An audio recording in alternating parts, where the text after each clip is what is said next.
जो आज हम बिल लेके आया है, एक आप इसको कह सकते हैं नए सवेरा, एक अच्छा सोच के साथ जब हम आए हैं तो हम बिल का नाम को भी, नाम से तो आपत्ति नहीं होना चाहिए, नाम को हमने अच्छा नाम लेकर के आया है। अब ये नया बिल का नाम होगा, इस एक्ट का नाम हो जाएगा उम्मीद। सर उम्मीद नाम, अब उम्मीद से तो आपका कोई एतराज तो नहीं होना चाहिए। अब उम्मीद रखने का पीछे कारण है यूनिफाइड वक्त management empowerment efficiency and development. अब सर इसमें यूनिफाइड हम कहां से शुरू किया, पूरा जो व्यवस्था है उसको हमने यूनिफाई किया है।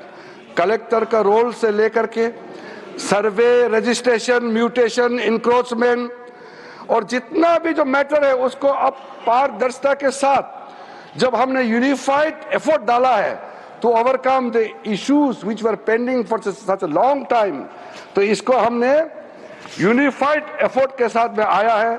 और एम्पावरमेंट का जब बात होते हैं तो डाइवर्स सोशल ग्रुप जिसको मैंने जिक्र किया है, चाहे वो सुन्नी हो, चाहे शिया हो, चाहे वो आगा खानीस हो, पसमानदा मुस्लिम हो, बैकवर्ड मुस्लिम्स का कोई भी डेफिनेशन में आप देख लीजिए, वुमेन हो और बाकी कोई भी हो, हम चाहते हैं कि सबको डिसीजन मेकिंग का बॉडी में जगह मिलना चाहिए, इसलिए सबको एम्पावरमेंट कर रहे हैं। एफिशिएंसी को हम इंक्रीज करने के लिए टेक्नोलॉजी का इस्तेमाल करने का भरपूर इसमें प्रावधान किया गया है।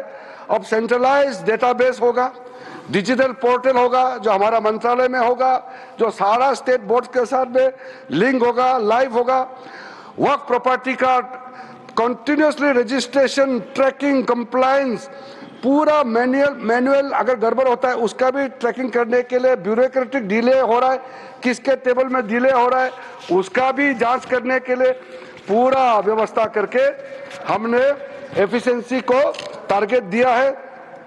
और आखिर में डेवलपमेंट, जो मैंने आपको बताया कितना करोड़ हम इनकम जनरेट कर सकते हैं, इसलिए जो development of the work property को मैं बहुत महत्वपूर्ण मानता हूं। मैंने कल भी इस बात को बताया है कि दुनिया का सबसे ज्यादा वर्क प्रॉपर्टी हिंदुस्तान में है। और कई लोगों ने कहा कि डिफेंस, रेलवेज के बाद तीसरा डेटा बैंक देखा जाएगा तो वर्क प्रॉपर्टी, जो लैंड प्रॉपर्टी जो है वक्फ बोर्ड के पास है। मैं उसको थोड़ा संशोधित करके बताना चाहता हूं, ये तीसरा नहीं है, दुनिया का सबसे ज्यादा लैंड प्रॉपर्टी नंबर 1 वक्फ बोर्ड के पास है हिंदुस्तान में, ये थर्ड नहीं है। क्योंकि डिफेंस और रेलवे को आप प्राइवेट प्रॉपर्टी के हिसाब से आप इसको गिनती नहीं कर सकता है, ये देश का प्रॉपर्टी है।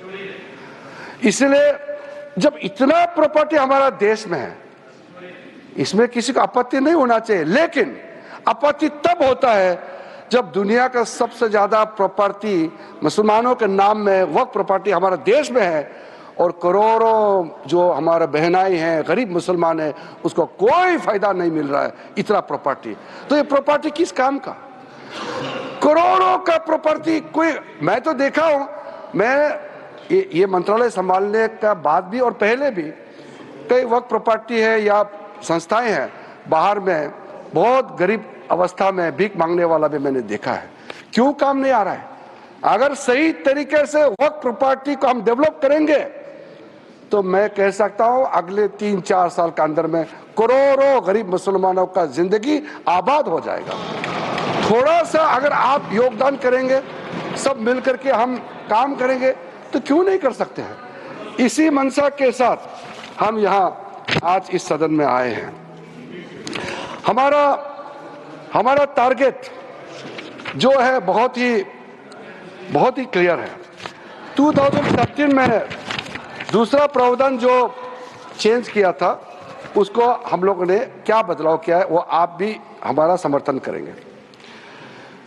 वक्फ प्रॉपर्टी जो है ये तो आप जानते ही है, इसको कोई भी प्रॉपर्टी हो उसका एक टाइटल होने के लिए कोई डॉक्यूमेंट चाहिए, कोई रजिस्ट्रेशन चाहिए, कोई प्रूफ तो चाहिए।